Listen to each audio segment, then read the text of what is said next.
Before we get into our lesson this morning, which will be in John 11, by the way, so if you have your Bible, we're going to be doing some reading, and I think it'll help you if you read along, if you want to do that. It'll be in John chapter 11. A couple more things that by way of announcements. I just really am proud of all these young people that we have with us and their accomplishments, and we try to stay up with those. We don't always do that. I know we're kind of winding down the football season, and congratulations to our boys that are playing football. We got a couple boys on the 8th grade team, Jonathan and Braden. Barron read the scripture. I'll get those names straight one of these days. I'm sorry about that, Braden. But congratulations to you guys. We've got cross-country runners, and we're proud of them too. And I guess that season's over with, isn't it? Addie ran, and I don't know, any of those River girls going to state this year? They are? Congratulations. Good job. Way to go. And Lena, she's a trainer. Are you going to do basketball too? Yeah, okay, great. Well, we went and watched the basketball game yesterday, so the season's moving on. The months are flying by like they always do, and we're proud of our young people, and we love it that you're here with us to worship God with us too, because you know that just because you're a teenager doesn't mean that God isn't important. He is important, and He loves you and cares about what's going on in your life, and so do we. Also, I got a note here. Mary Ellen Pearson was in a competition. And out of 94 competitors, she came in third with a violin solo, I believe it was. So that's really an awesome accomplishment, too. We're really proud of those young people. And I don't know if you had heard this. October's almost over. But it was Pastor Appreciation Month. And I don't know that anything's been said about that here. But and what I'm thinking about... No, you misunderstand me. I didn't tell you what my favorite foods are or anything like that. No, I'm talking about our pastors, our elders, because that's really their role, and I just am so thankful for them, and I know you are too. But it'd be a good time to remind them, because I know often being a pastor or elder, and we have our 3 men who have agreed to fill that role in our church, and what a blessing that is. If you've ever been in a church that did not have an eldership, then you know how important it is to have, and that's been this church at some times, but for a long, long time, Roger and Jimmy and now Doc too, and all 3 are fulfilling that role of leadership, and we're so grateful for them and thankful for them. And I wanted to say something about it before October got over with. We appreciate our guys that are pastors or elders in our congregation. Now, I have one more thing to share with you. Oh, here it is. I've got too many pockets. Just this morning, I got this text from Dana. And she said, "Good morning, Shane. Dax and I left early this morning. We check in tomorrow morning at 11 for Dax's catheterization. I've had so many ask, and I know our church family that prays so hard for us would love an update. So here's an update. Dax is okay, but he's not his best. Dax's normal oxygen saturation is in the mid to upper 80s. When he cries or gets winded or even fights an infection, it should still stay above 70. What's so low for us, Dax's body has adjusted to. But over the last several weeks, we noticed Dax was easily short of breath, eating less and less, fussier, and just overall not himself. His oxygen saturations are now sitting in the 70s, resting. So if he cries, plays hard, or gets sick, he drops below 70. And that's when it's really dangerous and not good. Wednesday, our Houston cardiologist did an echogram and said that the squeeze of Dax's heart has not changed. His heart is overall functioning the same for his special anatomy, but they do see his trends going down and are exploring with the cath to see what's causing his lungs to get less blood flow. They suspect they'll need to take care of extra vessels that may have formed in his left ventricle that are pulling more blood to his heart and less to his lungs. Please pray that the cath is conclusive in addressing and fixing whatever is causing this, and that it's without complications. And Dax is back to eating and playing like he was very soon. We are praying for a short stay. Thank you all for loving us from home. We appreciate the prayers and support from our special church family. And don't you love people that read their conversations? I answered her and she responded. It was something that I really want to share with you. So I'm going to say what I said to her too. I said, thank you so much, Dana, for the update. I will share with the church. I can't even imagine what this does to mom and dad's hearts when you see your precious son struggle. Please know that you have our love and prayers with you. She quoted John 9, 1-3, and it says this: this happened so that God's works might be displayed in him. And then she commented, it's hard not to ask why. Why him? Why us? What did we do wrong? But Jesus clearly tells us why. Amen. With a great attitude like that, I just see good things coming out of bad things. And our God has a great history of doing that. It's really what we want to talk about this morning too, from John chapter 11, at least what we would call bad things. And what we'll be talking about also in our Wednesday night class, by the way, just want you to know about it. What happens when you die? John chapter 11 is where I want to go, but our reading this morning didn't come from there, did it? I'm sure you noticed that. But it's one of my favorite passages, and I think it gives us a way of looking at John chapter 11 that is very helpful and very encouraging. The verse right before what Barron read for us from Hebrews chapter 4 says, let us hold fast to our confession, since we have a great high priest who has gone through the heavens. And then the part that Barron read, for we do not have a high priest who cannot sympathize, or as one translation says, be touched by our infirmities, but one who in all ways, as we have been tempted, he has been tempted too. I would like to use that idea as a lens through which to look at what happened in John chapter 11. Because it very well could be that you're here today with some challenges to your hold on your faith, your grip on your relationship with Jesus, the doubts that sometimes can plague us. Maybe you struggle with this. You know, I know for some of us, I look out here and I think probably the whole idea of ever letting go of your confession or your faith or your relationship with Jesus is absurd. You're not about to do that. Once when Jesus in John chapter 6 said some things that were hard to hear, many of his disciples stopped following him. And he turned to his close disciples, the 12, and he said, what about you all? Are you going to leave too? And what Peter said is something I relate to, and something maybe you relate to too. Where could we go? Turn loose of Jesus? Are you kidding? Can you imagine life without him? Life without hope? An experience of loss or a struggle or a strain without being able to turn to God in prayer? Without being able to read the scripture with a personal message of encouragement to hold on, to hang on, to finish the course, to finish the race? No, that's unacceptable.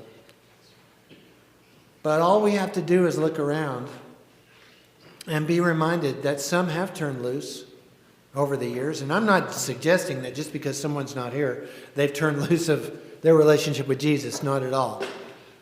But we know some that have. And it's a tragedy. It's a sad thing. So the words of the writer of Hebrews are really tremendously encouraging. Whatever it is that you're struggling with, whatever it is that causes you problems, that causes you anxiety, that makes you feel fear, that makes you worry, Jesus understands. He's been there. Because it's true that with every experience in life, really, wouldn't you agree that there are temptations that attend that experience? It's true of the bad ones, obviously. But even of the good experiences, there are temptations that come. Sometimes we're tempted to say, well, things are going pretty well. I think I got this. I want God in my life, but I don't really need you, Lord. I can handle this. I got it. You ever been tempted to say that and turn away from God? Then there were other times when life drove you to your knees and things were so bad you had to turn to Him. So it's an interesting thought. Well, in John chapter 11, we have something that's really unique in this whole narrative, John's gospel, showing us Jesus so that we might believe in Him and have life. That's the purpose he stated in chapter 22. And we can remember that one too as we read through chapter 11, that we need to hold on to Him because He has had the temptations and the struggles and the challenges that we've had. First of all, Jesus experienced the death of a close friend. Let's read here in John chapter 11, starting in verse 1. A man named Lazarus was sick. He was from Bethany, the village of Mary and her sister Martha. This Mary, whose brother Lazarus now lay sick, was the same one who poured perfume on the Lord and wiped His feet with her hair. Now that hasn't happened yet. We're going to read about that in chapter 12. But John knows it's coming up. So he identifies for his readers who he's talking about. These were close friends of Jesus. So the sisters sent word to Jesus, and notice their message. Lord, the one you love is sick. When he heard this, Jesus said, this sickness will not end in death. No, it is for God's glory, so that God's Son may be glorified through it. Similar to what he said in chapter 9 that Dana quoted in her text message. Jesus loved Martha and her sister and Lazarus, it says in verse 5. Yet when he heard that Lazarus was sick, he stayed where he was 2 more days. Then he said to his disciples, let's go back to Judea. But Rabbi, they said, a short while ago the Jews tried to stone you, and you want to go back there? Jesus answered, are there not 12 hours of daylight? A man who walks by day will not stumble, for he sees by this world's light. It is when he walks by night that he stumbles, for he has no light. After he had said this, he went on to tell them, our friend Lazarus has fallen asleep, but I am going there to wake him up. His disciples replied, Lord, if he sleeps, he will get better. He'll wake up. Jesus had been speaking of his death, but the disciples thought he meant natural sleep. So then he told them plainly, Lazarus is dead. And for your sakes, I'm glad I was not there, so that you may believe, but let us go to him. Then Thomas, called Didymus, said to the rest of the disciples, let us also go, that we may die with him. Now let's stop right there for a moment and think about what we've read, about what this experience was like for Jesus. Now I know there's a strategic way of looking at John chapter 11 and how it fits into the overall narrative of the Gospel of John, because we know the story. We know Jesus is going to raise Lazarus from death. We know that there's going to be a lot of attention directed to Jesus because of that. That's the strategic vantage point on what happens in John chapter 11. When you get on to later chapters, and even in chapter 12, we find out that the raising of Lazarus intensified the animosity, the hatred, the fear and loathing that the Jewish elites had for Jesus. All through the gospel, and the synoptic gospels too, the first 3 gospels, we read about this animosity, the fear, the jealousy, the envy that all the powerful Jews who were threatened by Jesus' popularity had towards him. And the plotting that they did to arrest him, to do away with him, to get rid of him. But after Lazarus was raised, and so many people put their faith in Jesus because of that amazing miracle, they said, we're getting nowhere. We've got to get rid of him. As I said, it intensified and brought to a climax the plans and plotting that the Jews did to get rid of Jesus. But today, that's not really the emphasis I want us to think about for the next few brief moments. I want us to think about this unique story of Jesus as a man with a close friend. The one you loved is sick, Mary and Martha said to Jesus in the message that they sent. There's an interesting word there. Now later on in verse 5, John writes, Jesus loved Mary and Martha and Lazarus. Now you wouldn't know it from your English translation, but there are two different Greek words. It's something that I've been fascinated by and talked about from time to time in my lessons. And you remember that there are more Greek words for love than just one. There are 4, in fact. And in English, we just have the one word love. So we don't catch the difference there. But the studying that I've done has taught me a consensus of scholars believe that this first word in verse 3, phileo, is a word for friendship. It connotes tender affection. It's a more emotional word than the word agape. The word agape is the preeminent word for love in the New Testament. It's the one that was in 1 Corinthians 13 that Jimmy read for us this morning in the communion meditation, where it said, now remain these 3, faith, hope, and love, and the greatest of these is love. Agape is that word. It's godly love. It's the word that John uses when he would write later in his letter, God is love.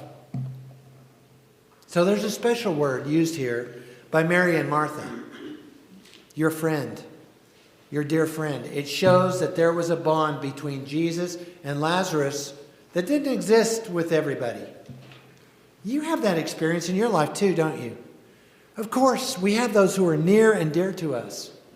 Those whose presence we enjoy. Those whose presence in our lives brings enrichment and meaning and joy. It's just beyond words.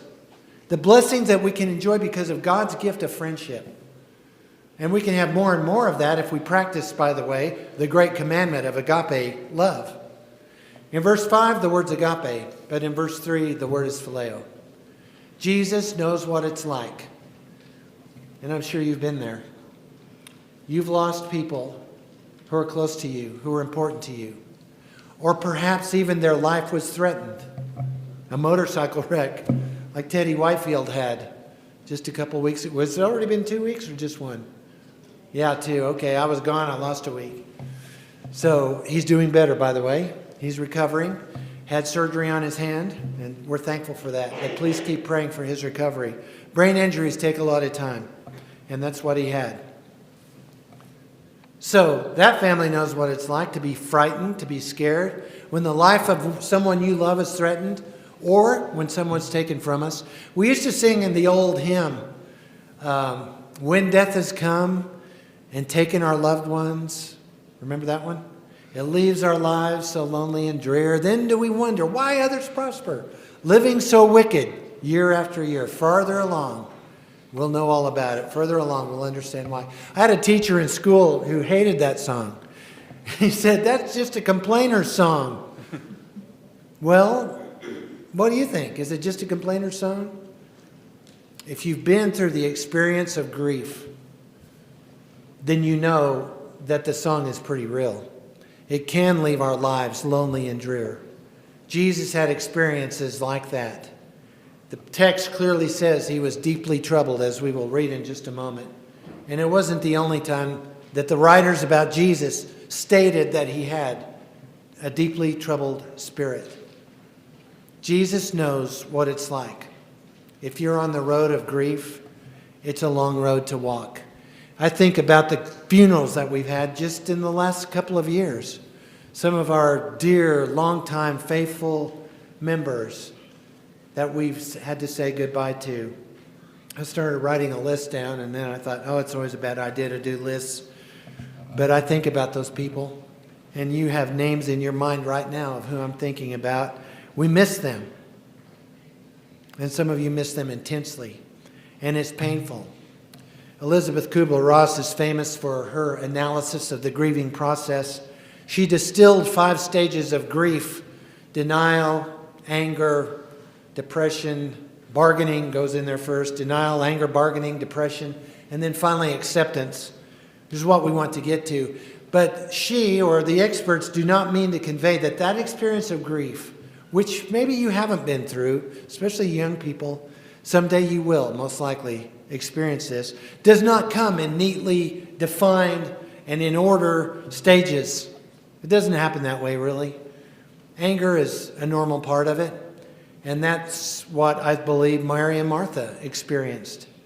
When they saw Jesus finally arriving, they expected him to be there sooner. No doubt about that.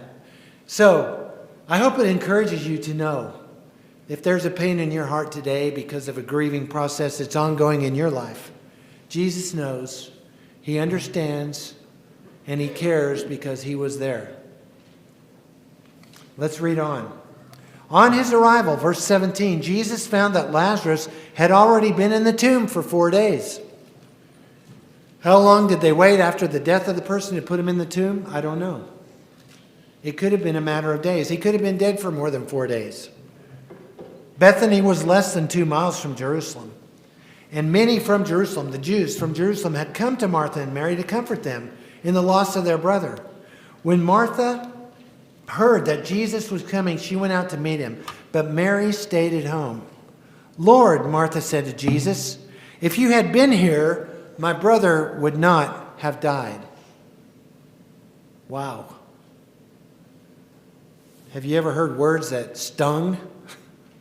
I have a feeling those words stung for Jesus. But she goes on to say, I know that even now God will give you whatever you ask. Did she expect him to raise Lazarus from death? Did she at least acknowledge the possibility? I would say yes, from what she said. But does she know he's going to do that? I don't think so. She's grieving. Her dear brother has died. Apparently they lived together, were dependent upon each other. This is a major loss in Martha's life. Jesus said to her, your brother will rise again. Now he doesn't say, it's okay, don't worry, don't cry, don't be sad, I'm going to raise Lazarus. Doesn't say that, does he? He says, your brother will rise again, and Martha's understanding is, yes, I know he will rise again in the resurrection at the last day. Jesus said to her, I am the resurrection and the life. Another I am statement by Jesus. Wow, what a statement. I am the resurrection and the life. He who believes in me will live even though he dies, and whoever lives and believes in me will never die. Do you believe this? Yes, Lord, she said to him. I believe that you are the Christ, the Son of God, who was to come into the world. And after she said this, she went back and called her sister. The teacher is here, she said, and is asking for you. When Mary heard this, she got up quickly and went to him. Verse 30. Now Jesus had not yet entered the village, but was still at the place where Martha met him.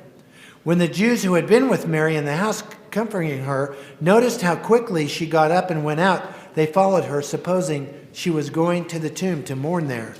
But when Mary reached the place where Jesus was and saw him, she fell at his feet. In pain, in agony, in grief, in sadness. Now I added that part, but that's how I understand her actions here. And said, Lord, if you had been here, my brother would not have died. More words that sting. Jesus experienced anger from Martha and Mary. Anger from these two women who were also close friends of his. Surely you can relate to this too.